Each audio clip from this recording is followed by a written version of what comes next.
First cinema ఇంట్లో రామయ్య.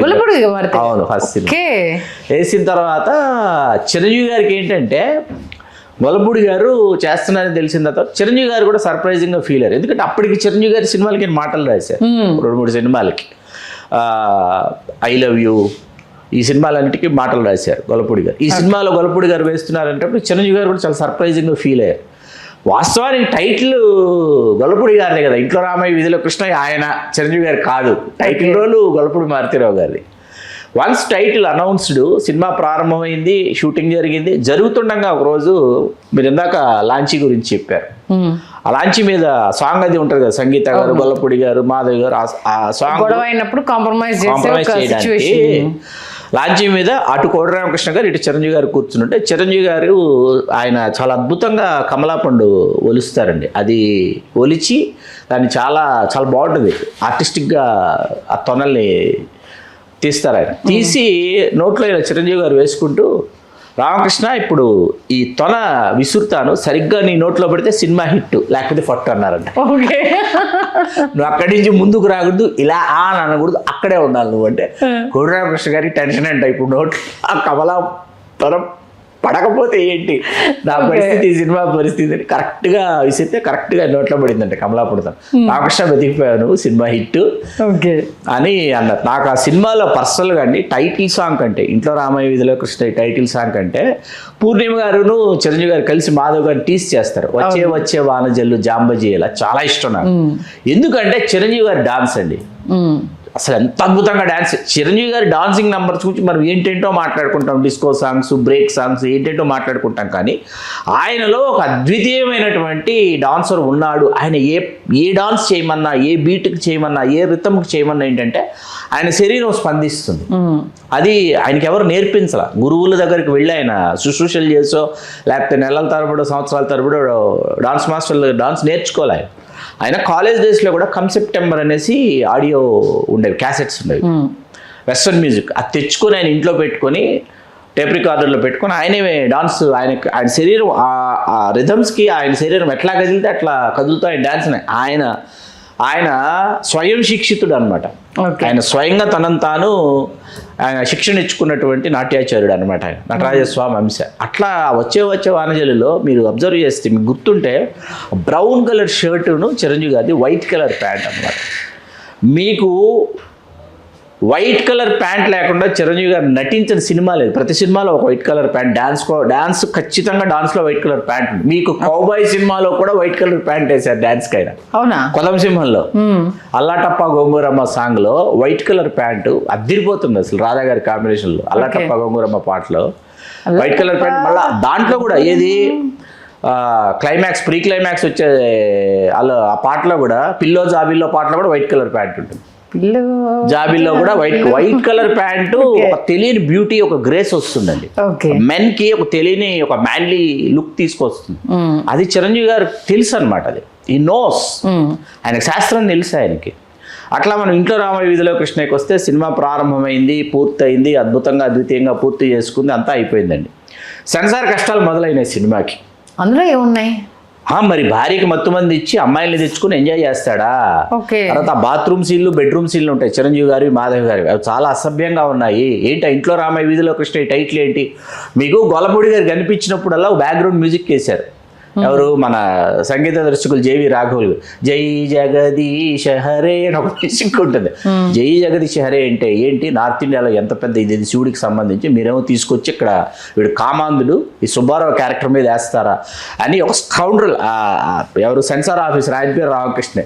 గొల్లపూడి గారు కూడా వెళ్ళారంట సెన్సార్ ఆఫీసర్ దగ్గరికి. ఈయన ఉన్నాడని కూడా చూడకుండా ఆయన సెన్సార్ ఆఫీసరు ఆ స్కౌండ్రల్ మీద, ఆ స్కౌండ్రల్ క్యారెక్టర్ మీద జై జగదీశ హరే వేస్తారంటే గొల్లపూడి గారు ఇలా చూస్తున్నారంటే ఆయనే కదా అనేసి, ఏంటి మనకి సినిమా కష్టాలు, ఇదేంటిది ఇట్లా అని మొత్తం సినిమా పెద్దలంతా దాసనారాయణరావు గారి సినిమా కూడా సెన్సార్ కష్టాలు ఉంది. అది బొబ్బిలిపులి. ఇది ఏదో ఒకేసారి సెన్సార్ కష్టాలు అనమాట.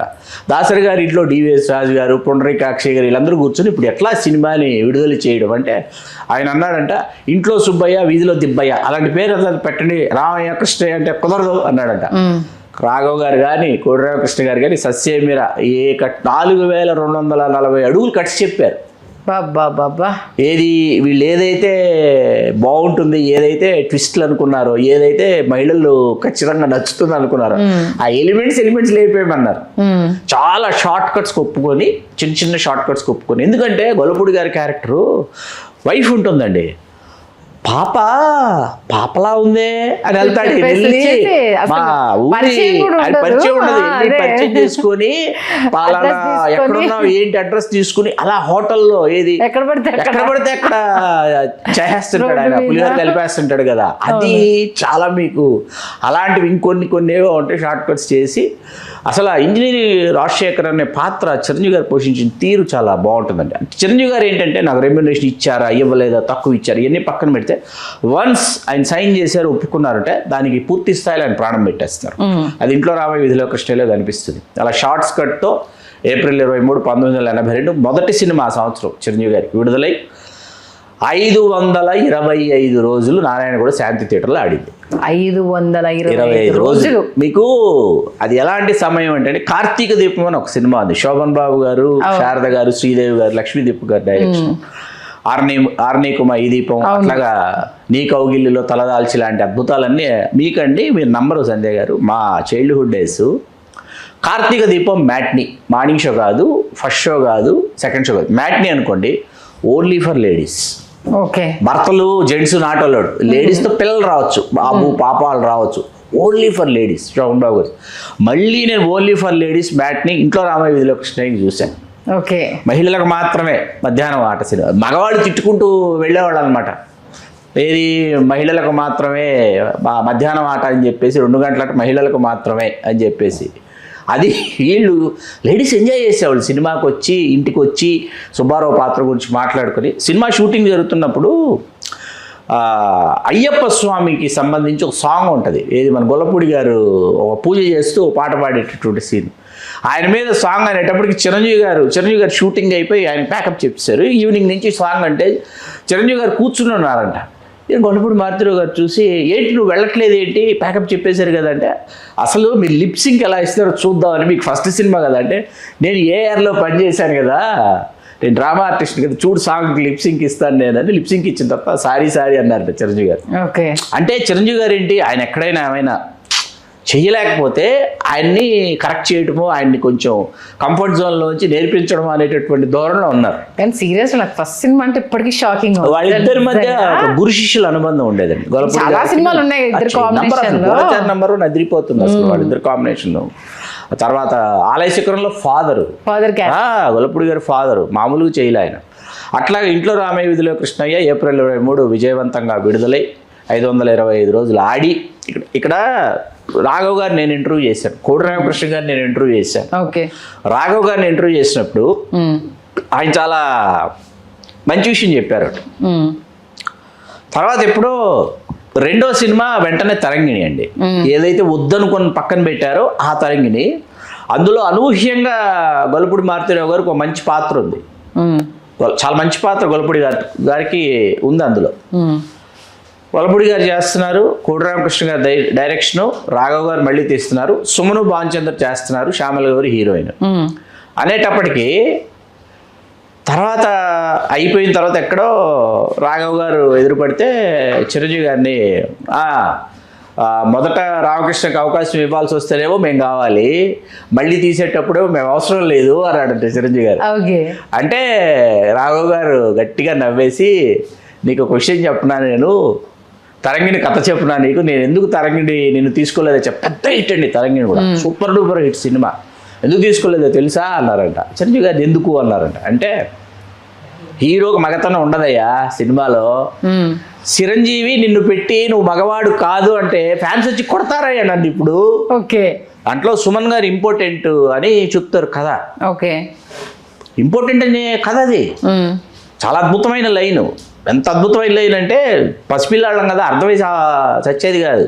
సినిమా చూస్తున్నావు అర్థం కావట్లా కొన్ని సన్నివేశాలు, తర్వాత ఎప్పుడు అర్థమైంది ఆ సినిమా. గొప్ప సినిమా అండి, చాలా గొప్ప సినిమా. ఆ సమయానికి ఆ టాపిక్, అంత బోల్డ్ టాపిక్ డిస్కస్ చేయడం అనేది ఆన్ స్క్రీన్ చాలా పెద్ద హిట్ అండి, super duper hit cinema. Suman గారు చాలా చాలా బాగుంటారు. శ్యామల గౌరి గారిని ఒక హీరోయిన్ కొన్ని సినిమాలు చేశారు మళ్ళీ టాపిక్ అది ఫస్ట్ డే ఆ సినిమా రెస్పాన్స్ చూసి చాలా పెద్ద hit, కావచ్చు, super చిరంజీవి duper గారు hit కావచ్చు, నిర్మాత కావచ్చు, ఏంటి అసలు సూపర్ డూపర్ హిట్ అండి సినిమా. అసలు అట్లాంటి రెస్పాన్స్ కాదు, ఎంత పోటాపోటీ అంటే మీకు April 23rd ఇది రిలీజ్ అయింది, July 9th బొబ్బిలిపుల్ రిలీజ్ అయిందండి. July 9th బొబ్బిలిపుల్ రిలీజ్ అయింది. బొబ్బిలిపులి ఆడుతూ ఉండగా కూడా చాలా స్టేషన్స్ బొబ్బిలిపులి ఆడేసి బొబ్బిలిపులిని ఇంకా తీసేస్తారు అనగా కూడా ఇంట్లో రామయ్య వీధిలో కృష్ణయ్య ఆడుతూ ఉండేది. బా కొన్ని మెయిన్ స్టేషన్స్లో మార్నింగ్ షో లేదా నూన్ షో అలా ఆడుతుంది, కొన్ని చోట్ల 3 ఆటలు అలా ఇంట్లో రామయ్య వీధిలో కృష్ణ. అంటే గురువుతో శిష్యుడు పోటీ పడ్డాడా, శిష్యుడితో గురువు పోటీ పడ్డారా? అందుకే దాసనారాయణరావు గారు శతదినోత్సవ వేడుకలకి దాసనారాయణరావు గారు వచ్చి దాసనారాయణరావు గారే జ్ఞాపికలు ప్రదానం చేశారు. చిరంజీవి గారు అయ్యప్ప మాల్లో ఉన్నారు నాకు గుర్తున్నంతలో అప్పుడు. ఓకే వాళ్ళిద్దరు స్టిల్ నాకు ఇప్పుడు చూసిన 100 days ఫంక్షన్ స్టిల్ దాసనారాయణరావు గారు చిరంజీవి గారు షీల్డ్ ఇచ్చే స్టిల్ చూస్తే చిరంజీవి గారి ఒక స్మైల్ ఉంటుందండి. ఎలా ఉంటుందంటే, నాకు మీరు ఇప్పటివరకు అవకాశం ఇవ్వలేదు కదా, మీ డైరెక్షన్లో యాక్ట్ చేయకపోయినా నేను వరుసగా బ్యాక్ టు బ్యాక్ హిట్స్ కొడుతున్నాను చూసారని ఒక స్మైల్ కనిపిస్తుంది, ఒక కొంటె స్మైల్ కనిపిస్తుంది. చిరంజీవి గారు ఏంటంటే కాదు అన్నారు, తీసుకోనన్నారు, ఇవ్వను అన్నారు. సరే కుదరలేదేమో వాళ్ళకి, వాళ్ళ దృష్టిలో మనం ఇంకా కాదేమో, మనకున్న పరిధిలో మనం చేసి చూపిద్దాం అనేటటువంటి ఒక ఛాలెంజింగ్ మెంటాలిటీ వెతుక్కుంటూ రావాలి అని చెప్పేసి అట్లా. ఆ సినిమా తర్వాత ఇమేజ్ ఎలా చేంజ్ అయింది చిరంజీవి గారిది? ఫ్యామిలీ ఆడియన్స్ మీకు మగమహారాజు ఇవి చేయడానికి తర్వాత వెంటనే అండి ఆ ఇయర్ ఏంటంటే శుభలేఖ అని రాధామై డార్లింగ్ అని ఒక సినిమా, అది బోల్డ్ కంటెంట్ సినిమా. రాధామై డార్లింగ్ ఒకటి, బంధాలు అనుబంధాల్లో పోలీస్ ఆఫీసర్, మంచుపల్లకి, ఇవన్నీ ఏంటంటే ఆ సమయంలో ఫ్యామిలీ ఓరియంటెడ్ సినిమాలు ఇవన్నీ వచ్చాయన్నమాట. మగమహారాజు ఇవి చేయడానికి ఇది ఆలమ్మన ఇంట్లో రామయ్య వీధిలో కృష్ణయ్యలో ఇంజనీర్ రాజశేఖరం, వనిత నవ వనిత పాట ఒకటి, ఇవన్నీ సాంగ్స్ అన్ని జేవి రాఘవ సీనారాయణ రెడ్డి గారు రాశారు, పాటలన్నీ సీనారాయణ రెడ్డి గారు రాశారు. ఎస్ఎస్ లాల్ గారు camera photography, director of photography SS Lal, నకిలీ మనిషి చేసిన ఎస్ఎస్ లాల్ గారు. ఆయన తనయుడు కబీర్ లాల్ గారు ఏమో సెకండ్ యూనిట్ కెమెరామెన్ ఆ సినిమాకి ఇంట్లో రామయ్య వీధిలో కృష్ణయ్య. అట్లా 525 రోజులు ఆడింది. 525 రోజులు వరుసగా బ్యాక్ టు బ్యాక్ ఏంటంటే చట్టానికి కళ్ళు లేవు, కిరాయి రౌడీలు, ఇంట్లో రామయ్య వీధిలో కృష్ణ, ఫాట్ మనీ హిట్స్ అన్నమాట, బ్యాక్ టు బ్యాక్ కమర్షియల్ గా. కొత్త డైరెక్టర్, ఫస్ట్ బడ్జెట్ లో సినిమా లో బడ్జెట్, పూర్ణిమ గారితో చిరంజీవి గారి స్టెప్ డాన్స్, గొల్లపూడి మారుతిరావు గారు మెయిన్ రోల్. చిరంజీవి గారిది ఏ రేంజ్ ఉంటుందో గొల్లపూడి మారుతిరావు గారిది కూడా ఆ క్యారెక్టర్ లేకపోతే సినిమానే లేదు. మీకు ఇక్కడ ఏంటంటే మనకు మాధవి గారి పాత్ర మీద కోపం వస్తుంటుంది, చిరంజీవి గారి పాత్ర మీద సానుభూతి పెరిగిపోతుంటుంది. ఎందుకంటే చిట్టి తల్లి ఆ పాత్ర ఏదైతే పూర్ణిమ గారు వేశారో, ఆవిడ రావటం, ఆవిడ డ్రైవర్ మోసం చేశాడని చెప్పి వేరే పాపం ఉద్యోగి ఇంట్లో పెడితే సుబ్బారావు ఇంట్లో పెడతాడు. సుబ్బారావు మనస్తత్వం తెలియక సుబ్బారావే మన బలాత్కరించబోతాడు. ఆ తర్వాత మా ఆత్మహత్య చేసుకుంటుంది బాధాకరమైన పరిస్థితుల్లో. మాధవి గారు ఏంటంటే చిరంజీవి వల్ల చిట్టి తల్లి గర్భవతి అయింది, ఇన్ని భలే ఉంటది ఆ డ్రామా అంతా, చాలా బాగుంటుంది. అంటే బ్యాలెన్స్ చేశారు సీన్ టు సీన్ ఎండింగ్ వచ్చే వరకు తల్లిదండ్రులు అల్లుడికి సపోర్ట్, కూతురికి కాకుండా అల్లుడిని సపోర్ట్ చేస్తుంటారు. అది బ్యాలెన్స్ చేయడం అద్భుతం అంటే అద్భుతం. దాంట్లో సంగీత గారి అమాయకపు పెళ్ళం పాత్ర సుబ్బారావు క్లైమాక్స్ సార్, అంటే నేను చూసినప్పుడు ఒక వైఫ్ ఎలా ఉండాలి, ఎలా ఉండకూడదు, భర్త ఎలా ఉండాలి, ఎలా ఉండకూడదు, గొల్లపూడి మారుతిరావు గారిది ఒక డైలాగ్ ఉంటుంది. అది అంటే నా భర్త చెడ్డోడని తెలిసినా నేను ఉన్నాను, నీ భర్త మంచోడని తెలిసినా నువ్వు గ్రహించలేకపోయావు అనేసి నా సీన్ ఉంటుంది. అద్భుతం అది అసలు. మీకు ఆ సమయంలో అండి, సరే ఇప్పుడు పురుష పొంగవులు పుణ్య పురుషులు ఎట్లా ఉన్నారు పక్కన పెడితే, ఆ సమయంలో అలాంటి సుబ్బారావులు ఆంధ్రదేశంలో కోకోలలో ఉన్నారు. ఓకే, సుబ్బారావు అన్నారు నాకు బాగా గుర్తున్నంతలో, ఎవరు కేసేసారు సినిమా మీద, సుబ్బారావు అని పేరు పెట్టి ఇంత నీచంగా ఈ పాత్రని చిత్రీకరిస్తావా నువ్వు అని చెప్పేసి వేశారు గుర్తుంది నాకు. నిజంగా 44 years కంప్లీట్ చేసుకుంటే అంటే మన మధ్య కోటి రామకృష్ణ గారు లేరు, గొల్లపూడి మారుతిరావు గారు, కే రాఘవ్ గారు చెన్నై బేస్డ్ కదా, ఆయన 100 సంవత్సరాల పైన జీవించారు. ఆయన ఇంటర్వ్యూ చేయటం, ఆయన తీసుకెళ్లి ఒక సన్మాన మహోత్సవానికి తీసుకెళ్లి కే రాఘవ్ గారిని వస్తారా రారా మీరని చెప్పేసి, ఆయనకి చెన్నై బేస్డ్ వాళ్ళకి చాహా ఇవి ఉండవండి, చిరంజీవి అంటారు. ఆయన ఇంటర్వ్యూ అంతా చిరంజీవి అనే చెప్పారు నాతో. నిజంగా ఓన్లీ ఇప్పుడు చిరంజీవి గారు, మాధవి గారు, పూర్ణిమ గారు, సంగీత గారు, నలుగురు ఉన్నారు అంతే. మెయిన్ హీరోల్లో ఉన్న దాంట్లో నలుగురు ఉన్నారు. అందులో ఉన్న పాత్రలు పోషించిన వాళ్ళు ఎవరు ఇప్పుడు కాకినాడ శ్యామల గారు ఉన్నారు, శ్యామల గారు ఉన్నారు, భీమేశ్వరరావు గారు ఉన్నారు, చెప్పడం మర్చిపోయి. పూర్ణిమ గారు ఫాదర్ వేసిన భీమేశ్వరరావు గారు, ఆయన గుంటూరులో ఉన్నారు. ఇంకా ఓకే, నిజంగా అంటే మెయిన్ పిల్లర్స్ ఎవరైతే డైరెక్టరు ప్రొడ్యూసర్ అందులో కీ రోల్ విలన్ రోల్ వీళ్ళు లేకపోవడం అనేది, లేకపోయినా వాళ్ళందరినీ మనం గుర్తు చేసుకోవడం అనేది నిజంగా మంచి విశ్లేషణ శ్రీకాంత్ గారు. అంటే అది మాకు థియేటర్లో చూసే అదృష్టం దొరకలేదు, అప్పుడు మేము పుట్టలేదు కాబట్టి. థియేటర్లో చూడటం కాదు, మీ థియేటర్లో ఎక్స్పీరియన్స్ చేయాల్సిన సినిమాలే. అదే ఎందుకంటే వీళ్ళు ఫిమేల్ ఆడియన్స్ ఆ క్యారెక్టర్ని తిట్టడం, అసహించుకోవడం, కొంతమంది ఎంజాయ్ చేయటం సుబ్బారావు క్యారెక్టర్ని. కూడా టీవీలో మాత్రమే చూసే అదృష్టం వచ్చింది, మీరు థియేటర్లో చూసే అదృష్టం మీకు దక్కింది. ఎనీహౌ మరొక్కసారి ఆ సినిమాని అలా కళ్ళ ముందు సాక్షాత్కరించారు. మీకు చాలా చాలా ధన్యవాదాలు శ్రీకాంత్ గారు. ధన్యవాదాలు సంధ్య గారు.